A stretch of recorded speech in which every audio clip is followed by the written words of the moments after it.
안녕하십니까. 방크 글로벌 역사 외교대사 여러분 반갑습니다. 저는 방크에서 프로젝트 연구원 겸 독도 역사문화연구소장으로 근무하고 있는 김봉수라고 합니다. 반갑습니다. 저는 여러분께서 이제 참여해 주시는 글로벌 역사 외교대사 과정에서 안영복에 대해서 설명드리려고 합니다. 여러분 혹시 민간 외교라고 하면은 어떤 게 가장 먼저 떠오르십니까? 이제 외교라는 것은 이제 정부에서 외국을 상대로 하고 있지만, 지금 이제 이 민간 외교라고 하면은 아마 여러분들 떠올리시는 단체 혹은 활동이 있을 겁니다. 그런데 이런 활동을 제가 근무하고 있는 방크에서도 이제 하고 있고, 약 500년 전에도 조선 사람이 이제 자기 스스로 이렇게 민간 외교를 해온 적도 있습니다. 바로 오늘 제가 설명드릴 주제이자 여러분께서도 아마 잘 알고 계실 안영복입니다. 그래서 이 안영복이 조선시대에 어떤 일을 했고, 또 그것이 어떤 영향을 미쳤는지, 그리고 이것이 현재까지 어떤 민간 외교에 대해서 어떤 영향을 미치고 있는지, 이런 부분에 대해서 제가 좀 설명을 드리려고 합니다. 첫 번째로는 이제 가장 큰 핵심, 어떤 일이 있었고 어떤 영향을 미쳤는지. 두 번째로는 이 안영복이 울릉도에 가게 되는데, 안영복이 울릉도에 가기 전에 어떤 일이 있었고, 안영복이라는 사람은 누구였는지, 그리고 안영복은 이 울릉도를 거쳐가지고 일본에 왜 가게 되었고, 이 안영복이 일본에 가게 된 다음에는 조선과 일본에서 어떤 일이 있었는지, 그리고 안영복이 일본에 한번 갔다 왔는데 그 다음번에 또 간 이유는 무엇인지, 그리고 그 이후에 조선과 일본에 어떤 영향을 미쳤는지, 그리고 이 안영복에 대해서 후대에서는 어떻게 생각을 했고 어떻게 평가했는지, 이런 순서로 설명드리려고 합니다.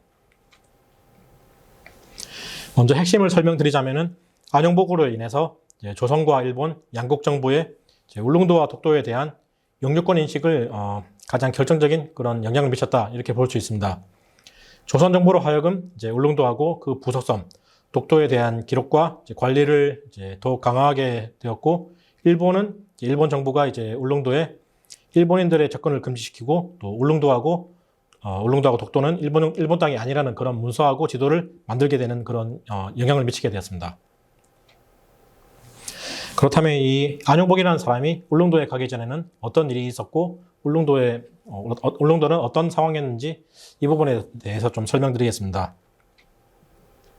울릉도는 이제 한반도하고 일본 열도 사이에 동해 한가운데 있습니다. 그런데 1479년 고려시대 말기에는 왜구들도 이제 울릉도에 침범하는 일이 생깁니다. 그리고 조선시대였던 1625년에는 일본 애동막부가 이제 일본인들을 울릉도에 가도 좋다고 하는 그런 도의 면허를 발급하게 되는데, 당연히 이것은 조선 정부 몰래, 그러니까 일본이 조선과의 협의 없이 조선 영토였던 울릉도에다가 이런 면허를 발급하게 된 그런 상황이었습니다.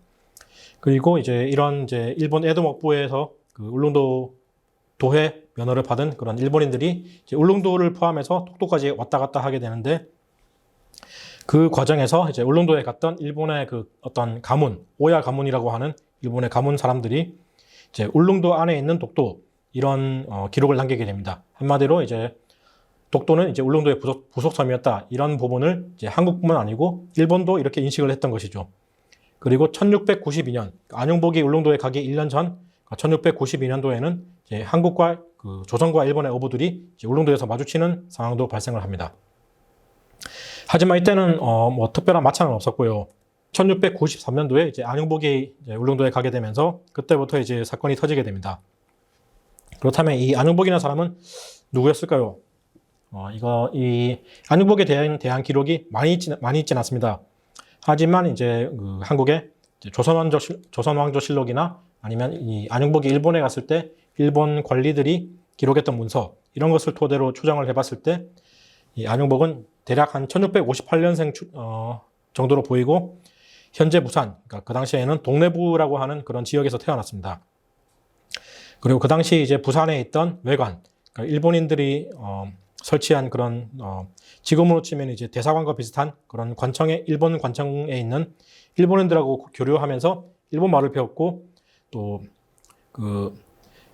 해군 부대, 지금으로 치면 해군 부대 중에 하나인 경상자소양에서 양인 그리고 천인의 혼성 부대였던 능로군이라고 하는 부대에서 복무를 했습니다. 그리고 이 안영복이라는 사람이 잘 아시다시피 일본에 가서 일본인들을 상대로 이제 울릉도하고 독도가 조선 땅이다 이렇게 강하게 항의하고 또 이런 것을 설득하는 과정에서 굉장히 난폭하고 좀 사나운 성격이라고 이제 오해를 할 수 있지만 일본 기록을 보면 굉장히 온화하고 우호적인 성격이었다. 그래서 제가 볼 때는 뭐 막 싸우거나 그러지 않고 논리적으로 이제 필요한 자료를 이제 근거 자료를 제시하면서 굉장히 차분하게 일본인들하고 대화를 하지 않았나 좀 그렇게 생각이 됩니다. 그리고 안용복이 1693년도에는 일본인들에 의해서 이제 울릉도에서 피랍당해서 납치를 당해서 일본에 가게 되고 그 조선으로 송환된 이후에 이제 조선 정부로부터는 이제 함부로 이제 외국에 나갔다는 그런 그 이제 죄명을 받아가지고 처벌을 받게 됩니다.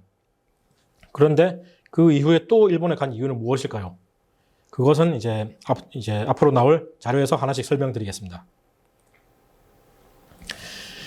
말씀드린 것처럼 1693년도에는 안용복이 이제 울릉도에 갔는데 울릉도에 있던 일본인들이 안용복을 납치를 하게 됩니다.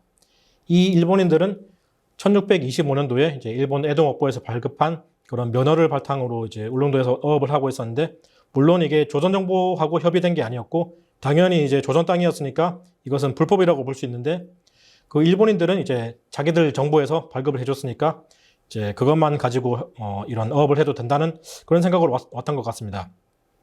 아무튼 이렇게 이제 1693년도에 일본인들이 이제 울릉도에서 어업을 하고 있었는데 이제 조선 사람이었던 안용복도 이제 울릉도에 가서 어업을 하다가 이 둘이 마주치게 되고 일본인들은 자기들 생각에는 이제 조선 사람이 이제 일본 땅에 왔다.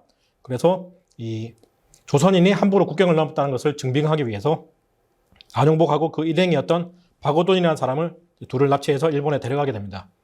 그리고 이제 이렇게 안용복은 일본에 끌려가게 되는데 일본 오키섬, 요나고 이런 일본 여러 지방을 거치면서 계속 조사를 받고 그 과정에 일본에 있던 그 관료하고 이제 막부 사람들을 상대로 이제 울릉도는 조선의 영토다. 그리고 일본인이 지금 조선 영토에 와서 어업을 했기 때문에 이것은 잘못이다.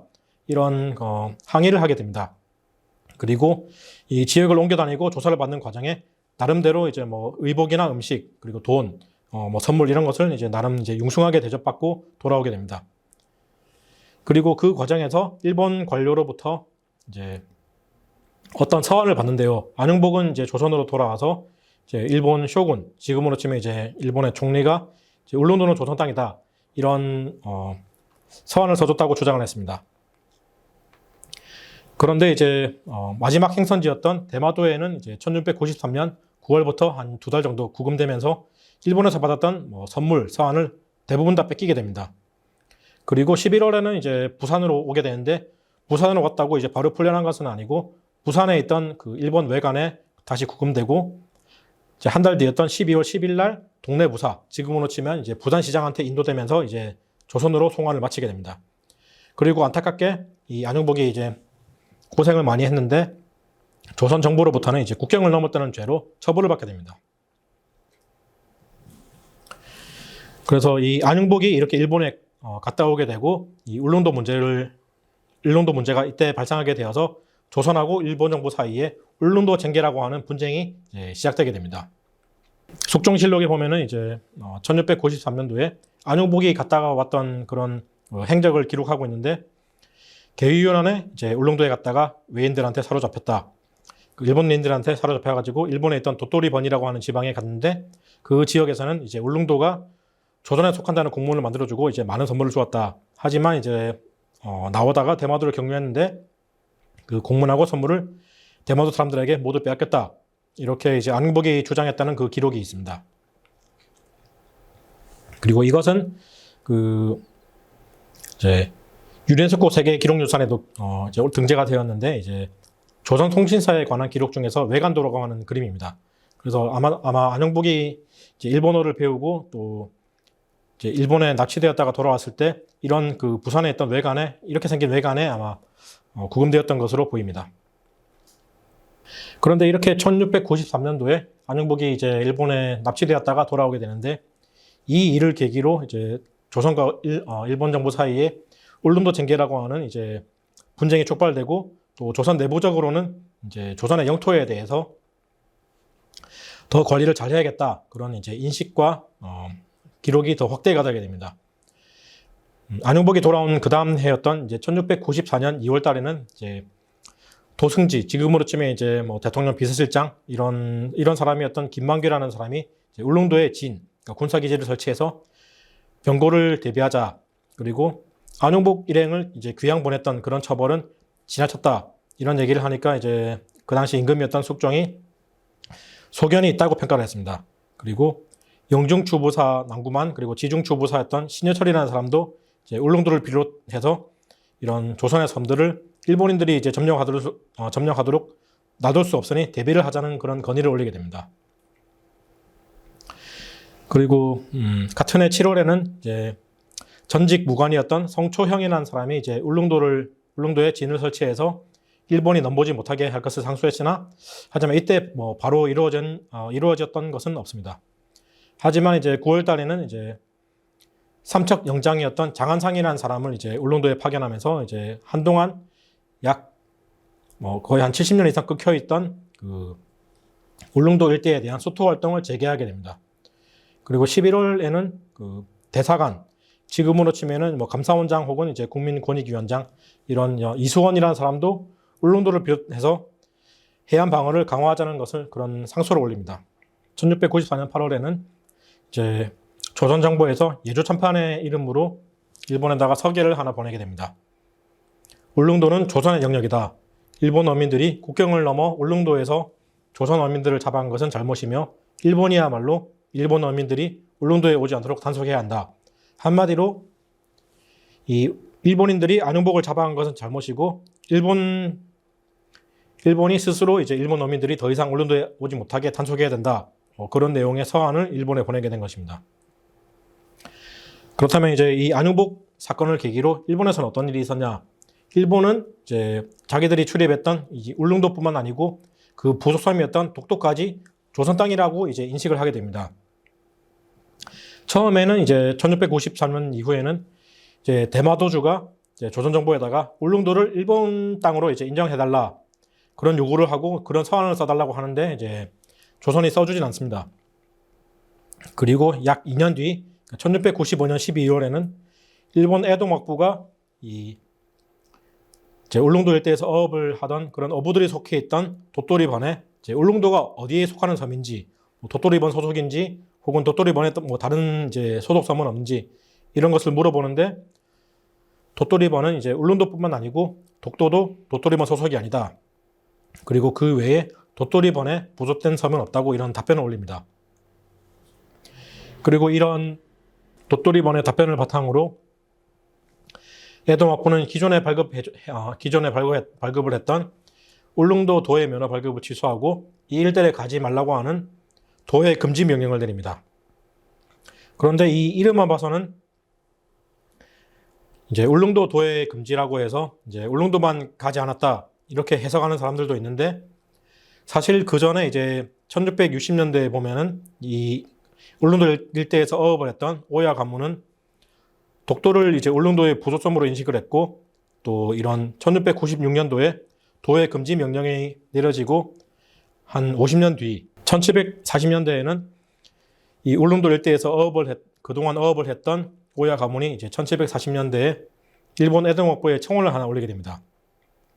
그런데 그 청원이 이제 울릉도만 도해 금지됐다 이런 내용으로 올린 게 아니고 울릉도하고 독도에 대한 도해가 금지된 이후에 자기들이 이제 상황이 어려워졌으니까 이 도해 금지를 풀어달라 그런 청원을 올리게 되는데 에도막부는 이제 별다른 조치를 취하지는 않습니다. 그래서 그 당시 울릉도에서 어업을 했던 일본인들 오야 가문이 이제 독도를 울릉도의 부속섬으로 인식을 했고 또 울릉도 도해 금지가 내려진 이후에도 이제 울릉도뿐만 아니고 독도에도 도해가 금지되었다 이렇게 인식한 것을 봤을 때 당연히 이제 일본이 내렸던 이제 울릉도 도해 금지는 독도까지 포함되었다 이렇게 볼 수 있습니다. 그리고 또 한 100년 뒤, 그러니까 1836년도에는 울릉도하고 독도에 무단으로 다녀왔던 일본인이 처형당하게 됩니다. 그런데 이제 이 일본인이 처형당하기 전에 조사받는 과정에 이런 지도를 하나 남기게 되는데요. 이 지도에 보면은 이 조선 땅과 이제 울릉도, 독도가 빨간색으로 표시되어 있고 일본 땅은 노란색으로 표시되어 있습니다. 그래서 이렇게 이제 울릉도하고 독도에 갔다 왔던 일본인이 이렇게 남긴 지도를 확인하면 이런 지도를 봤을 때도 당연히 이제 그 당시까지도 계속해서 일본이 이제 울릉도하고 독도가 이제 일본 땅이 아니고 조선 땅이었다. 이렇게 인식했다는 것을 알 수 있습니다.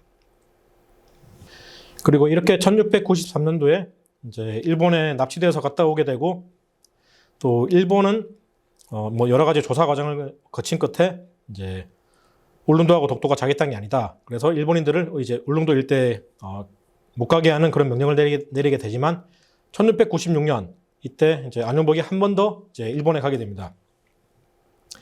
처음에는 이제 납치되어서 가게 됐는데 두 번째에는 안용복이 스스로 일본에 가게 됩니다.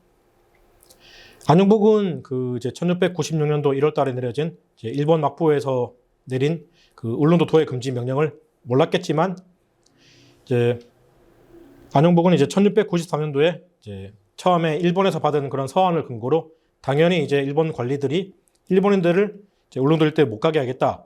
그런 서한을 써줬기 때문에 한 번 더 확인하러 이제 울릉도에 가게 되는데 이 1696년 5월 달에 일본인들을 다시 만나게 되고 이들한테 너희들 관리가 울릉도에 너희 일본인들을 못 오게 한다고 했는데 왜 왔냐고 이제 따지고 항의하면서 이들을 쫓아서 다시 일본에 가게 됩니다.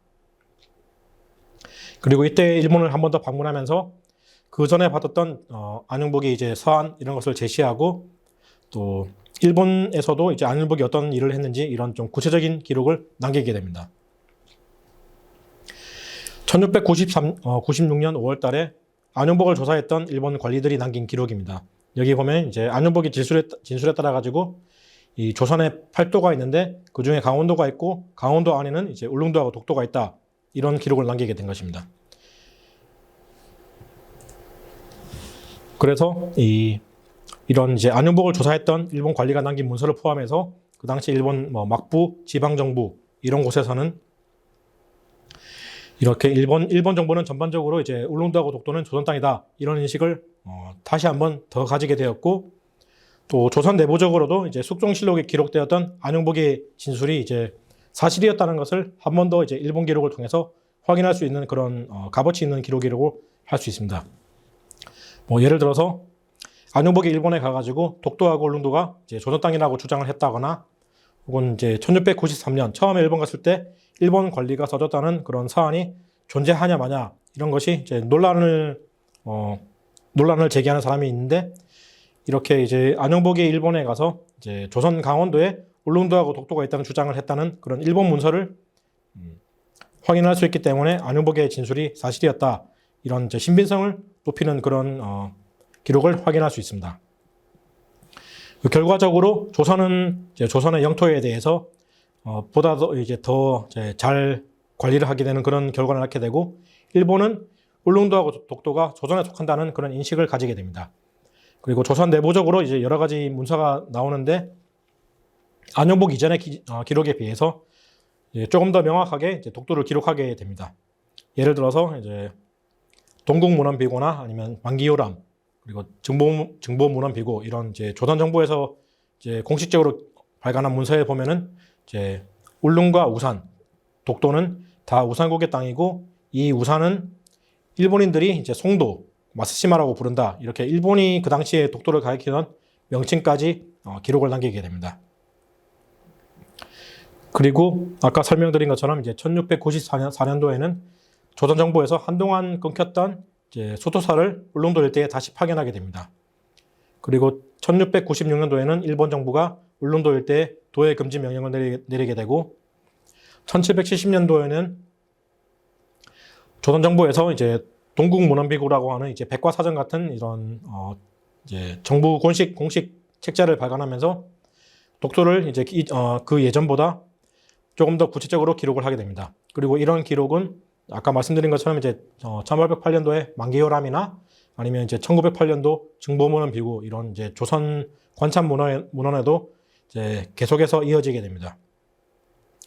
그리고 그 이후 1794년도에는 이제 조선의 수토사였던 한창국이 독도에서 강치를 사냥해서 이제 조선 정부에다가 진상했다는 기록이 있고 아까 설명드린 것과 이제 중복되는데 1836년도에는 이제 울릉도 독도에서 밀무역을 했던 일본인이 이제 일본 정부에 발각이 되어서 처형당하게 되고 이 사람이 처형당하기 전에 이제 지도를 하나 그리는데 이 지도에서 울릉도하고 독도를 이제 조선 영토로 표시를 한 그런 지도를 남기게 됩니다.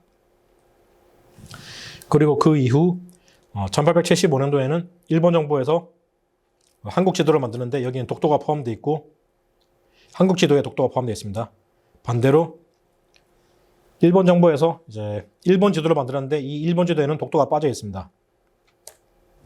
그리고 1877년도에는 일본 태정관이라고 하는 이제 그 당시 일본 정부 최고 행정기관에서 이제 울릉도하고 독도에 소속을 문의했던 내무성에게 울릉도하고 독도는 일본과 관계없다 이런 명령을 내립니다. 그리고 그 이후 1880년도에는 일본 내무성이 이제 이런 태정관의 명령에 따라서 이제 독도를 제외한 일본 지도를 만들게 되고 한국에서는 이제 1900년도에 대한제국 고종 황제가 이제 울도군, 그러니까 지금으로 치면 울릉군인데 이 울도군 관할 구역에 독도를 포함시킨 그런 황제의 명령을 내립니다. 이때가 바로 1900년도 이제 10월 25일인데 이 날을 기념해서 현재도 독도의 날이라고 하는 그런 이제 사람들이 기념을 하고 있습니다. 그런데 이제 1905년도에 일본의 러일 전쟁 중에 갑자기 그 독도를 이제 한국 정부 몰래 이제 일본 시마네 영토로 편입을 시도하는 그런 일이 발생합니다. 하지만 1년 뒤였던 이제 1906년도에는 그 울도군수였던 시흥택이라는 사람이 이제 이런 일본의 행위를 일본인들로부터 들으면서 확인하게 되고 이런 일본의 행위에 대해서 이제 그 당시 이제 대한제국 최고 행정기관이었던 의정부에게 이제 본군 소속 독도, 그러니까 울도군 소속의 독도 이렇게 보고를 하면서 이 독도가 한국의 영토라는 그런 영토 주권을 한 번 더 확인할 수 있는 그런 기록을 남기게 됩니다. 이렇게 그 안윤복 활동을 통해서 조선은 이제 울릉도하고 독도를 이제 조선 영토로 더 강하게 기록을 하게 되고 일본은 마찬가지로 이제 울릉도하고 독도가 조선 영토이기 때문에 일본 땅에서 제외시키는 그런 이제 인식이 이어지게 됩니다. 그런데 안타깝게도 안윤복이 그 이후에는 이제 뭐 사형까지 논의가 되다가 이제 겨우 이제 사형은 면하고 귀양 가는 것으로 이제 이런 처벌을 받았는데 그런 부분에 대해서 후대에서는 이제 안윤복을 존경하면서도 한편으로는 이제 조정이 안윤복을 이제 잘 대하지 못했다는 그런 아쉬움을 남기기도 했습니다. 그 조선 후기에 실학자로 유명한 이익, 아마 여러분들께서 이제 역사 공부하시면은 아마 조선 후기 역사에서 이런 실학자 중에서 이익이라고 하는 사람을 많이 이제 들어봤을 겁니다.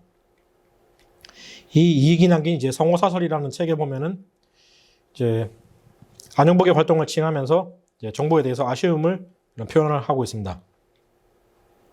이제 울릉도가 조선에 속하는 것은 이제 분명하다. 그리고 그 부근의 섬 독도도 울릉도의 부속에 지나지 않는다. 그래서 안윤복은 영웅호걸이다. 하지만 조정에서는 상을 주지 않고 형벌을 내리고 귀양을 보냈으니까 애통하다. 이런 기록과 평가를 했고 이런 그 이익의 성호사설을 통해서 이제 안윤복을 접했던 이 성대중이라는 사람은 이 사람은 이제 조선 후기 문관이었습니다. 관리 출신인데 이분도 이제 안윤복의 그 행동을 이렇게 기록을 했습니다. 안윤복이 일본에 가서 이제 항의하고 따졌으니 일본인들이 당해내지 못했다. 그리고 마침내 그러니까 울릉도하고 독도를 돌려받고 왔으니 그게는 참으로 장하였다.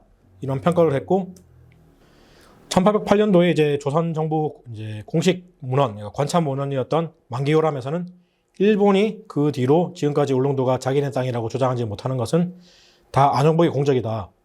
이렇게 안윤복의 활동이 훌륭했다는 것을 이제 정부 공식 그 문서에서도 기록을 했습니다. 그리고 조선의 그 제22대 임금 정조도 이런 홍제전서라고 하는 책을 쓰면서 안윤복이 이제 혼자 이제 일본에 가서 울릉도를 놓고 이제 외놈 추장을 상대로 조금도 꺾이는 기색 없이 이제 12국직을 따져서 그 다음부터는 이제 일본인들이 다시 울릉도를 넘보지 못했다고 한다. 그래서 이런 인물이 안윤복과 같은 인물이 변방을 지킨다면 이제 용맹한 군사가 되고도 남을 것이다. 그리고 안윤복과 같은 사람은 호걸스러운 사람인데 그 당시 조정에서는 이제 모두를 죽이려고 했다. 그래서 만약 그 당시에 이제 영중추부 부서였던 남구만의 그 건의가 없었더라면 아마도 죽음 면하지 못했을 것이다. 이런 아쉬움을 남겼습니다.